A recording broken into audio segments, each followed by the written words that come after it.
also do it in there. Thank you very much, Janus, and thank you for having me.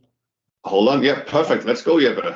I'll go now. So I'll share some slides in a second and jump right into it since we have limited time. I'll present some slides, and then we will hopefully have a bit of time to do some questions. But let's see. That depends. So save unless you don't understand what I'm saying, then save the questions for in the end. Then we'll make better time. So I'm going to talk about Amazon and a bit about Amazon strategy.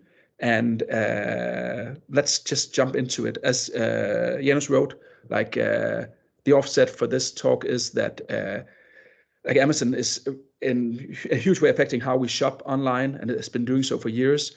But why is that? What is it? What is Amazon's secret sauce? And when it comes to online retail, so that's sort of the subject I wanted to dive into. So I'll talk a bit about how Amazon does business, and also a bit on how you succeed in selling on Amazon. So it's, Amazon is a huge firm. This is the biggest part of the firm, but they also have a pretty big part where they do like a lot of online hosting all over the world. But we're going to focus on the retail and advertising part of it. So let's just jump into that. Just so you know, Janus just briefly introduced me, but I work as head of marketplaces at a Danish agency called Nørgaard Mikkelsen. Where I, as the name implies, I work with marketplaces like Amazon and with our clients on how to sell and advertise on the platforms. And I also teach, like Janus mentioned, like Amazon strategy and how you actually work on Amazon together with Børsen, which is a Danish business newspaper. So, and just so you understand what kind of, before I dive into the Amazon talk, what kind of work we do with the clients, that might also give you an idea of sort of like what do I know stuff about. It mainly comes into these 4 boxes. We work with data analysis, diving into the data you can get from the Amazon platform towards what kind of turnover of products could you make, and are your products performing the way they should? You could think it a bit like search engine optimization work, where you dive into how to use a search on Amazon and what actually sells on Amazon. And we work with I didn't want to show the next one. That's peculiar. Weird. So I think you got all 4 of them now. My animation just fucked up. So we also work with onboarding companies, if they want to start selling on Amazon. How do you do that? How do you get your products listed? How do you create an account? How do you handle everything VAT and logistics and getting those what's it, Bjørn, who told he was a part of the end mile, how do you get those parcels all the way down to the customers? And then we of course work a lot with the content, how do you present your products and the images, the text, and how do you optimize that, and how do you do the marketing and advertising. And I'll show you a bit of what I'm talking about in a second. But let's dive into what Amazon actually is. So I would and how it works. When I talk about Amazon, and I said we're talking about the part that is the marketplace and the advertising platform. It is, it's a lot of you, probably a lot of the non-Danes have shopped through Amazon, especially if you're German or British or American. But it's of course an online shop, but it's also sort of like a search engine. I think of it as a search engine. It has millions and millions of goods sold by Amazon or by other sellers. Hence the marketplace terms that some of the things you buy from Amazon, and some of the things you actually buy from a third-party seller who chose to use Amazon as a platform. I'll get back to that later. And it's also a value chain of everything from to the storage of the goods till they get delivered to users, and the advertising. And Amazon makes money not only on selling the products, but also storing them for third-party sellers and transporting them and taking money for the advertising. So also to understand why Amazon, how to interact with Amazon, it's good to think of that they don't only make money of you selling your products, but we'll also return to that later on. So just to give you an image of the dimensions of Amazon, like IKEA, at least in Denmark, but they have like they work with this politic of they have like 12,000 SKUs, like unique products in their warehouses, and that they remove some when new ones arrive, and that's like their like what they have on the shelves. If we take like the biggest retailer in Denmark, Salling Group, of course that might be a bad reference for some of you, but it's like several big retail chains in Denmark. They have like 200,000 like SKUs. But if you take Amazon, they have like just in the US 26 million SKUs, and they have like across like several hundred millions on like worldwide. So it's just like a whole other dimension than the other retail channels people are used to working with, in that there are so many products for sale all the time in so many different categories. And that also changes the whole logic of how you buy things, since you're not like selecting between 10 or 20 or 50 different brands of shampoo, but perhaps between 1,000 different brands of shampoo when you're shopping. So you can't compare things directly as a consumer, and you become a lot more dependent on the way you search. So that's one thing to consider when selling on Amazon, like that it's really a huge jungle you step into. And then the next is that if you dive into like the sales statistics of Amazon, some of them like you can dive into some of the data about what actually gets sold. And I've done this numerous times in all sorts of different categories in different countries with Amazon, the inventory. And if you take like the unique products for sale, let's say here it's in Germany, I made this back in September, they have like about 10 million products for sale when I looked at in that month, that were actually something you could buy, but only about 2 million of them had any sales in the month up till. So, and this like 80-20 rule is pretty much across the board. Like when you look into different categories and different countries, there's a lot of products for sale, but only a very limited amount of them are actually sold. Jörg, I think you had a question. Yeah, do you know how many of those 80% that were not sold are actually just marketplace listings where Amazon doesn't do the fulfillment, but the vendor itself does the fulfillment? But if the vendor if the seller like if it's not Amazon that does the fulfillment, I would still see them as sold items.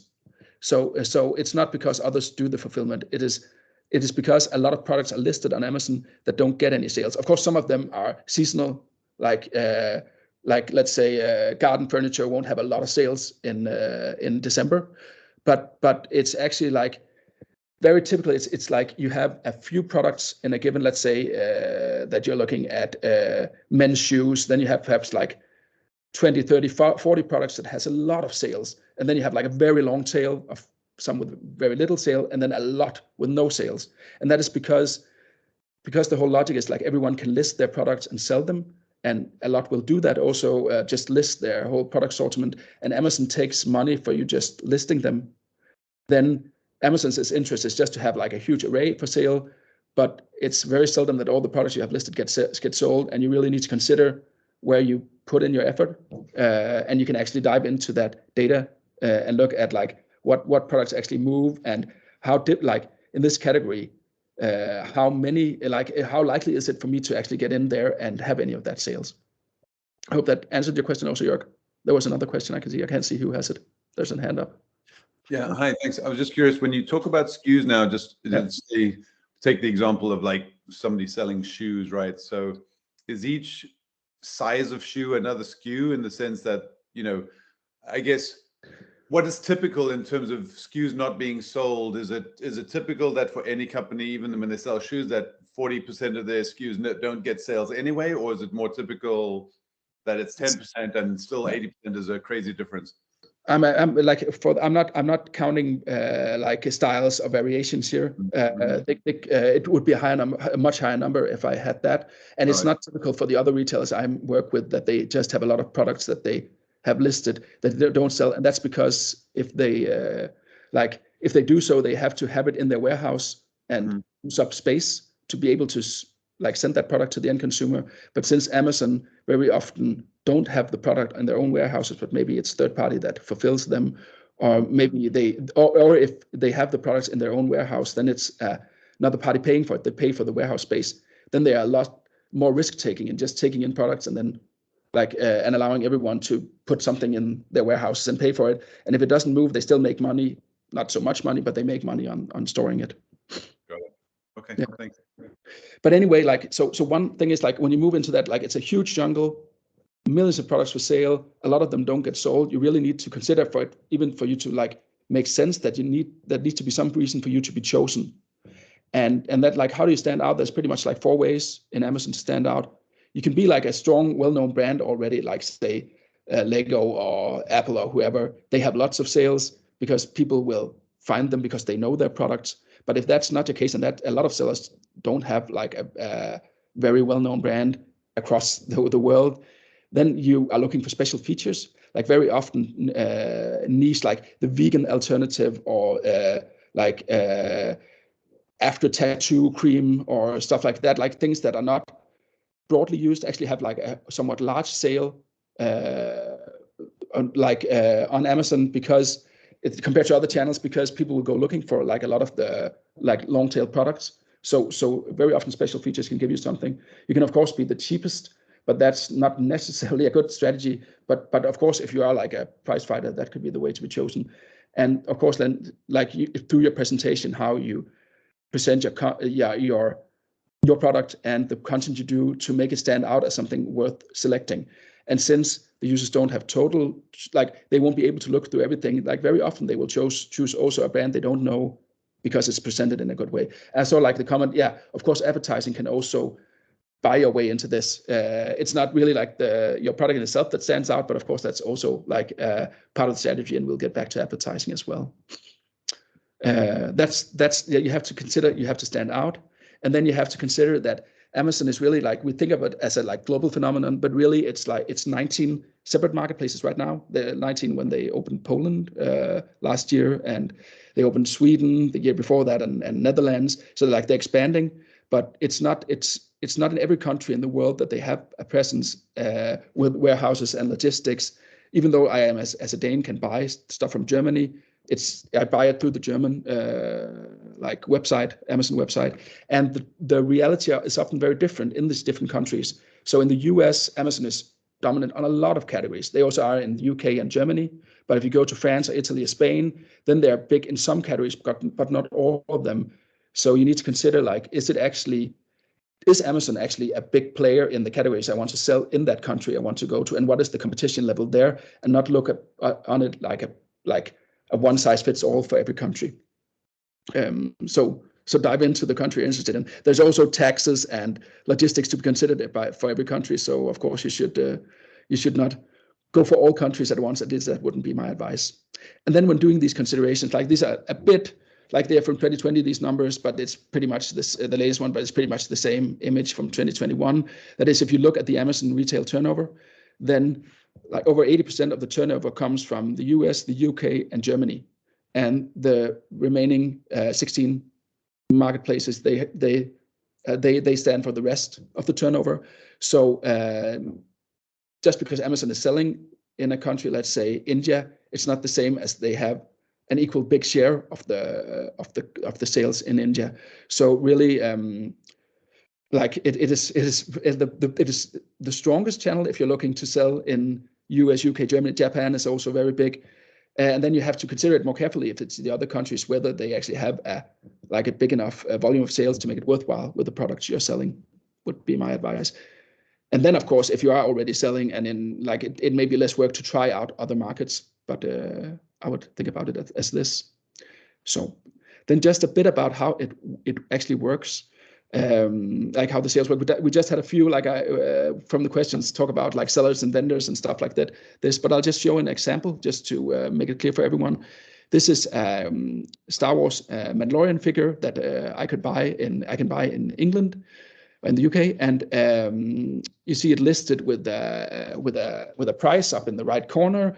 and I could say buy now and buy these the Star Wars figurine. But if I just zoom in here, where you see like it's for sale for $69.99, it says under the buy now button, it says dispatched from and sold by Amazon.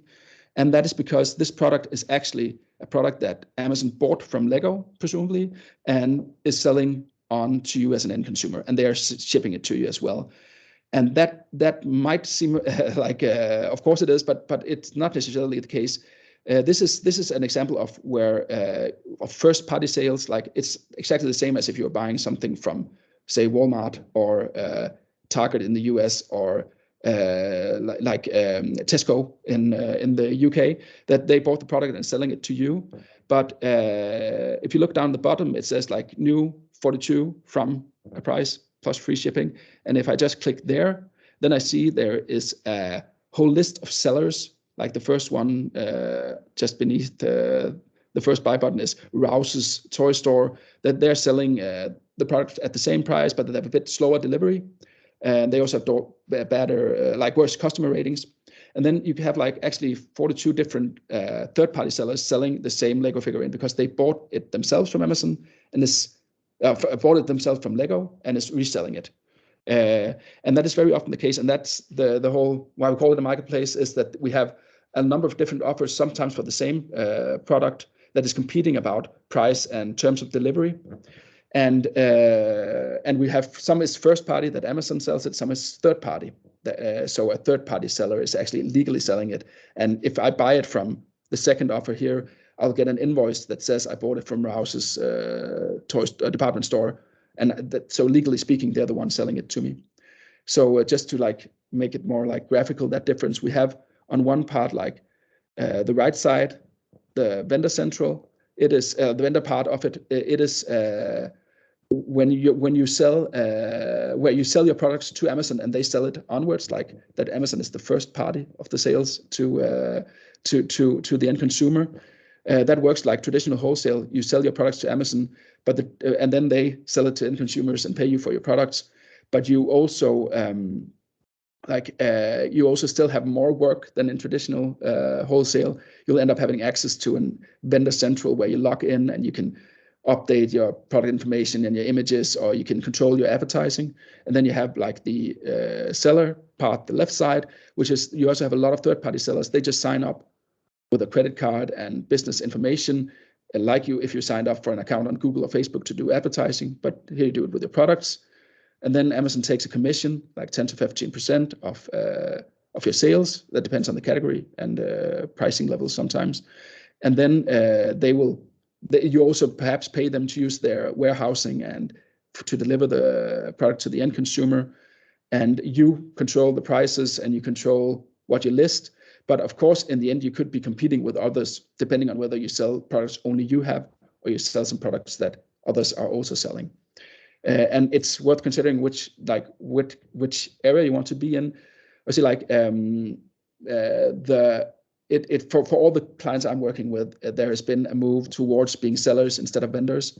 That unless you're a very big brand with a lot of negotiation power, then being in the vendor area where you negotiate directly with Amazon, you'll often end up with deals that are not that good for you and long payment windows. But you will lose control about pricing and when you're for sales.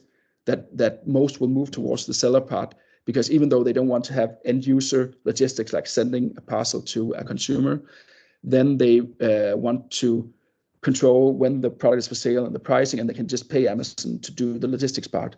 So I would say for most, it's probably the best choice to be in the seller, but it's something you can also just go through by actually doing a bit of looking at the pricing, because if you're a seller, then like a third-party seller, then Amazon has transparent pricing. Like you can look up, here's like a calculator tool. I have a link in the presentation where you can go in and take a given product and then you select, either it's a product already for sale that you just want to examine. Then you can say, oh, I want to sell this Mandalorian figure that we talked about before at this price. And then Amazon will tell you like what fee will Amazon take, what will it cost you to put it in their warehouse if you want them to do the logistics, and like what will it cost to fulfill it to the end consumer. And then you can compare it to your other channels. So you can just somewhat buy their, website and logistics like a service. And then you can compare it to whatever you could achieve through a negotiation vendor-wise. Of course, there are things that they don't list in these calculations, like you should also consider stuff like advertising cost and returns, and what will it cost me to send the product to Amazon, and what will it cost me to do texts and do the run of the day tasks in sales on Amazon. Okay. So, and just, so this is like, there's an economic part about like, how do you go to Amazon? And there's also like the whole strategic part. And I like to use this, this is like Amazon's flywheel, apparently, like supposedly drawn by Jeff Bezos some many years ago. But it's how Amazon thinks about sales. So, and how they think about growth. And it is built up by that you have like their aim is growth, to grow the like turnover and the total sum of this business all this time, and it's done through like a circular movement, which moves from the first like most important thing actually for them, which is customer experience, which is the thing that they focus on driving. And customer experience in the world of Amazon means, can I get the hugest, as an end user, can I get the hugest assortment of products delivered fastest possibly to the best possible price? Then I'm a happy customer. And if everything goes well in the sending the product to me, I end up giving a high rating and being happy about what I bought. And that is what drives what they do. And they want to drive happy customers, so they come back and tell their friends to come back and buy more, because that drives traffic in the bottom of the circle here. And with more traffic comes more sales and more interest in the platform, and that brings more sellers, more third-party sellers that wants to sell their products. With more sellers, you get bigger selection and you get better prices, because they will compete on prices, and by that you get better customer experience, and that will drive the growth. And then they invest a lot of that money in lowering cost structures by automating things about warehousing and self-service tools and stuff like that.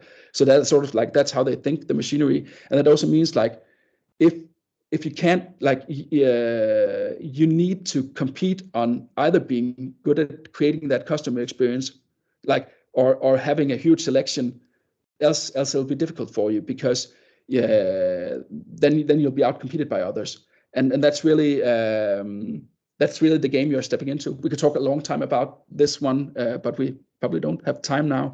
But really, like, unless you can drive that that consumers get a product that they couldn't get elsewhere, or that you deliver it fastest at the best price, then you're in a difficult task on Amazon. Cool. Let's talk just a bit about advertising. That's the last subject before I sum up. That is because there's also a big part of this whole game that is advertising. And if you look at now I just searched for some chocolate, I think in the UK, and actually in the search result, I have a lot of sponsored placements. I have some sponsored brands. They are up in the top. That is like, if you own a trademark and have registered on Amazon, then you can buy these top placements. You buy like a search word like chocolate, saying I would pay X amount of euro or whatever currency to get a click, like when you advertise on Google search engine. And then you perhaps get the placements. You also have sponsored products that is down below. Here in this example, you have 4 sponsored products where they pay to, like, every seller can do this, pay to get their product pushed up in the top if they want to pay enough. But that also means, like, in every search you do, like, always the top results are paid results, like it is on Google. So if you come as a new unknown brand, it is very difficult to get top placements without paying for them, and you need to pay for it to get in the top. So you get sales, and when you get sales, you begin to drive customer reviews, and that will feed into you getting better ranking and then driving up. So you really need to consider advertising strategy on the part, and it's very much a part of driving a positive loop when you sell on Amazon. But you can also consider Amazon as like a demand side platform that sells advertising. So even though you're not selling products on Amazon, they sell advertising space.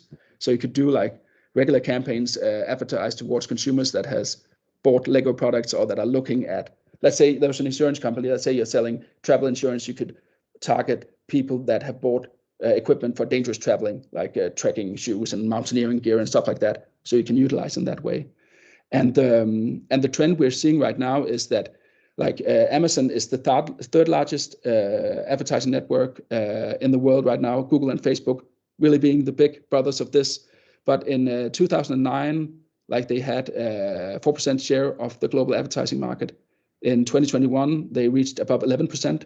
So they're really accelerating swiftly in this area. And it's just like, if you're not already considering Amazon as an advertising channel, you should begin considering what kind of role it will play in your advertising in the future, if that's part of what the work you do. Because as Facebook was a small part of advertising 10 years ago, and Google a small part 15 years ago, but they grew very, very much into a different role, then we'll see the same with Amazon. So that's also something even though you're not selling, you need to consider what kind of role will Amazon play in advertising where I work.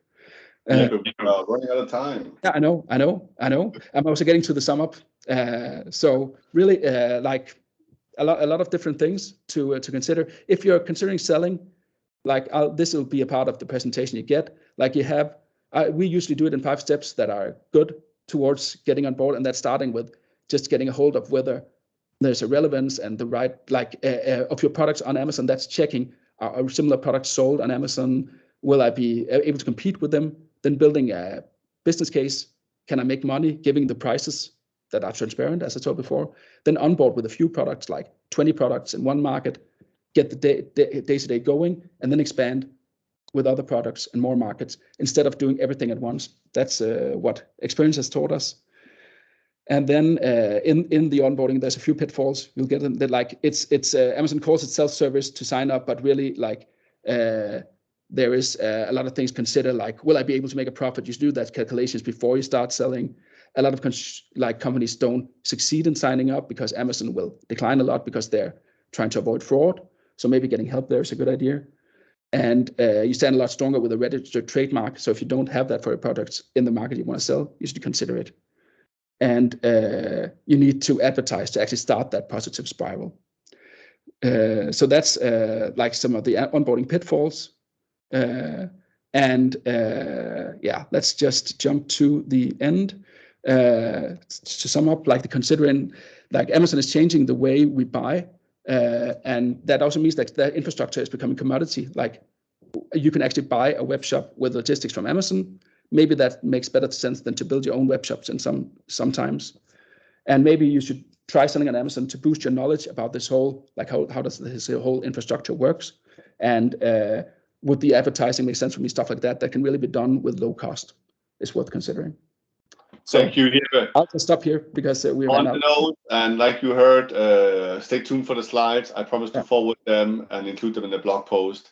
And I know Jeppe quite well also. You can reach out to him. Yeah, sure. You're welcome to ask questions. There's a few more comments in the slides, but you can just read them. I took the most important part. Thank you, Jeppe. Much appreciated. Thank you, Jeppe. You're welcome. Thanks, Jeppe. That was very good.